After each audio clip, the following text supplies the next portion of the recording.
Hi, Michael Balesta here with you for Cleveland Indians recaps as well as the upcoming schedule thanks to the MLB At Bat app. Tuesday, the Tribe came away with a 2-1 win in extra innings against the visiting Cincinnati Reds. They needed a strong performance from Trevor Bauer, and he was able to shut down the opposition's bats. He struck out Josh Van Meter with 2 on and 2 out to keep the game scoreless after 3.5 innings. Carlos Santana struck his 13th home run off of Luis Castillo for the game's first run. Tyler Naquin hit a double with 1 out, eventually reaching third soon after, but Jose Ramirez and Jake Bauers each lined out. Jose Iglesias led off the 5th inning with a base hit, then scored the tying run 2 batters later thanks to Nick Senzel's double. Cleveland threatened in the 6th with 1 out as Santana and Naquin reached, but like the 4th inning, Ramirez and Bauers were retired, each this time on strikes. Cincinnati provided traffic on the base paths in the top of the 7th as Yasiel Puig and Iglesias got on. Bauer threw a wild pitch to put both base runners in scoring position. After Tucker Barnhart drew ball 4 to load the bases, Cleveland got the break they needed as Senzel grounded into a double play as catcher Roberto Perez stepped on home plate for the force out and went to Santana at first for the 3rd out. Bauer got the first 2 outs of the 8th but paved the way for Oliver Perez after walking Derek Dietrich. Kyle Farmer pinch hit for Jesse Winker, and the move paid off with a base hit. Nick Whitgren came out of the bullpen and got Puig to fly out, leaving the Reds stranded at first and second. Brad Hand gave up a walk after coming in the 9th, but put up a 0 in the frame as well as a 1-2-3 10th inning. In the bottom of the 10th, Raciel Iglesias came in to pitch in place of David Hernandez. After Roberto Perez popped out, the Indians started a rally. Mike Freeman walked, then Leonys Martin sent him over to third with his single. After Francisco Lindor was given a free pass to first base, Oscar Mercado's base hit to left field plated the winning run. Hand picked up win number 3, while Raciel Iglesias remained stuck on 1 win. Cleveland never trailed Tuesday, but fell behind Wednesday early. Zach Plesac gave up home runs to the first 2 batters of the game by Senzel and Joey Votto. In the bottom of the 2nd, Naquin led off the inning with a double and advanced to base on consecutive groundouts by Ramirez and Freeman to have the deficit. In the 3rd, Martin and Lindor reached base and advanced following Mercado's bunt. After Santana was aboard to load the bases, Naquin could not take advantage as he grounded into a double play. The score changed as Jose Iglesias and Jose Peraza recorded doubles, with the latter driving in the 3rd run for the Reds. Plesac conceded a 3rd long ball, this time at the hands of Eugenio Suarez. Curt Casali hit a ball off of Nick Goody in the 7th to make it 5-1. A.J. Cole came in the top of the 8th to pitch, but Derek Dietrich, Puig, and Iglesias piled up the hits to give Cincinnati a 6-run lead.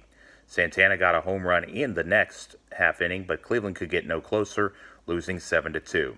Plesac went to 1-2, while Reds starter Anthony DeSclafani evened his record with his 3rd win. Both Plesac and DeSclafani reached the 6th inning. Cleveland had to wait until Friday to get the bad taste out of their mouths. They took out their frustration on the Detroit Tigers. The Indians threatened as Mercado got a double and later had 1st and 3rd after Jordan Luplow walked with 2 away in the 1st, but Ramirez missed another opportunity to get the big hit, grounding out to end the frame. There was a change of an umpire prior to the bottom of the 1st as Sam Holbrook took the place of Jim Wolf. Adam Plutko went about his business to retire the first 3 Detroit hitters in order. The Tribe were able to get to starting pitcher Ryan Carpenter in the 2nd.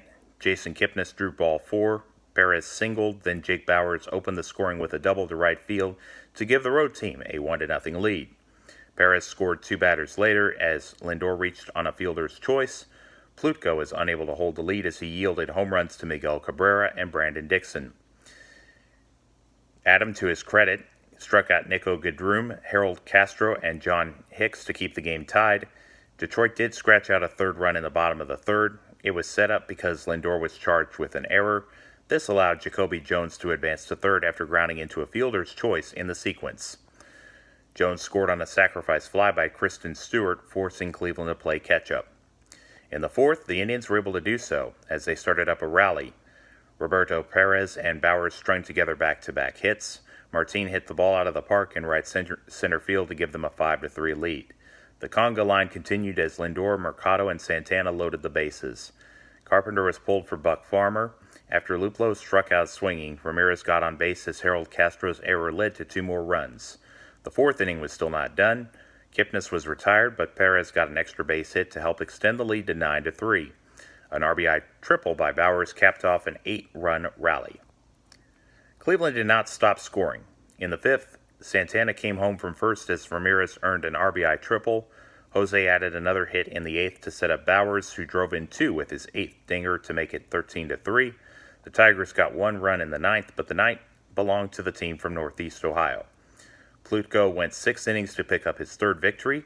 Carpenter has one win on the season. Saturday proved to be an excellent outing by Shane Bieber. The right-hander had 12 strikeouts in 7+ innings to improve to 6-2. Brad Hand got the final 3 outs for save number 20. Nick Ramirez experienced defeat for the first time after he had notched 3 wins. After not cashing in the third and fourth innings, Cleveland got the breakthrough in the fifth. Mercado, Santana, and Jordan Luplow each got hits to help them get the first run. Ramirez's flyout was deep enough to score Carlos. Later, Kevin Plawecki had the fourth hit of the frame to score Luplow to make it 3-0. The Detroit manager got tossed by umpire Manny Gonzalez in the top of the sixth. The Indians did get 2 on but could not punch in another run. Detroit got 2 in scoring position in the seventh with nobody out, and Brandon Dixon took advantage of the situation with his single to make it a 1-run game. Leonis Martin led off the 8th inning against Victor Alcantara with a double.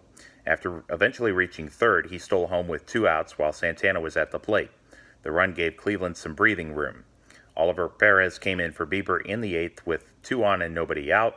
Though he conceded a double to Nico Goodrum, Perez was able to strike out Stewart to preserve the lead.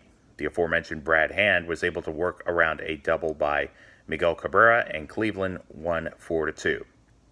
The Brooms were brought out Sunday afternoon in an 8-0 shutout by the Indians.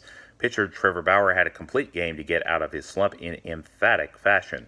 He struck out 8 batters, did not walk anyone, only succumbing 4 hits to get his 5th win. Spencer Turnbull went 5 innings but gave up 6 runs and 10 hits in the loss. Santana and Kipnis each doubled in the top of the first to kick off the scoring. Lindor went 180 feet after his hit to right field in the third with 1 out. Mercado, the next hitter, picked up an RBI single and would later steal second. Santana flew out, then Kipnis drove in home run number 3 to make the score 4-0. Cleveland got 3 straight hits, even though one of them led to an out at third as Harold Castro tagged out Jake Bowers at third. Lindor was intentionally given first base following Martin swinging at strike 3. Oscar Mercado drove in a pair of runs to give the visitors a healthy 6-0 advantage in the fourth. He would hit a double in the sixth to help score another run. Cleveland got more base runners in the next inning. They picked up 1 when Jose Ramirez came from third base following Tyler Naquin's flyout to right field. Though the Tigers, through Monday, currently sit 18 games under 500, it was a confidence boost for the Indians by taking care of business over the weekend. On Monday, the Tribe could not string another win as they fell 7-2 to the Texas Rangers in Arlington. A former member of the Cleveland Indians, Shin Soo Choo, got the Hoats in front with a double to left off of Mike Clevenger in the third inning with 2 away. That came a half inning after Mercado could not cash in on a 2-out and 2-on situation as Lance Lynn struck him out. Cleveland likewise had another opportunity with Santana and Bowers on base in the fourth, but Roberto Perez flew out to Willie Calhoun in left. Clevenger retired Elvis Andrus and Asdrubal Cabrera, but after Calhoun took ball 4, Danny Santana drove the ball to center to give the Rangers a 3-0 lead. Francisco Lindor continues the theme of runs scored with 2 outs as he picked up his 12th Jimmy Jack to get Cleveland's initial run. Cleveland really fell behind the 8 ball in the 5th. After Clevenger sat down Ronald Guzman and Jeff Mathis, he walked Chu and Delino DeShields. The Indians had to go to their bullpen, and they chose Tyler Clippard. His first batter was Elvis Andrus, and it did not end well. The shortstop earned a double to make it 5-1. Tyler Olson was the third pitcher to enter the game for Cleveland, which came in the 6th.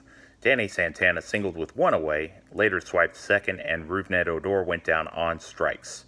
After Guzman took ball 4, Olson lost command on a pitch to give Texas another run. Jeff Mathis added an RBI hit.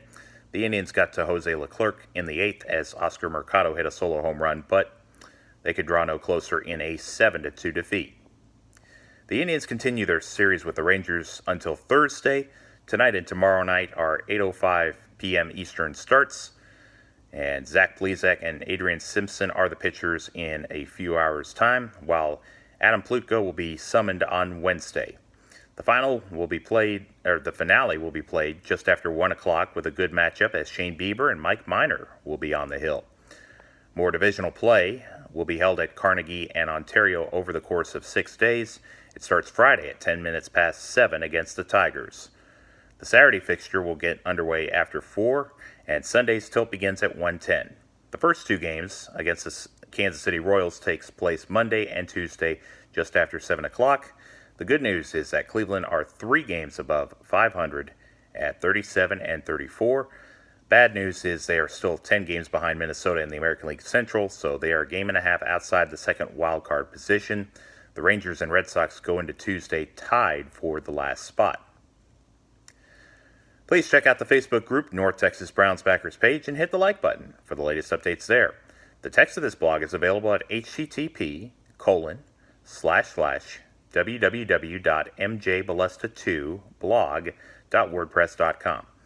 I'm on Twitter at mjbalesta2, on Facebook at Michael Balesta, and on Instagram at mjbalesta2. Archived videos on YouTube can be found by searching Michael Balesta Roman numeral 2. If you could, I would love your feedback on the comments section. And if you like what you see, please hit the like and subscribe buttons. Thank you so much. May you have a great and blessed day, and thank you for watching. Take care.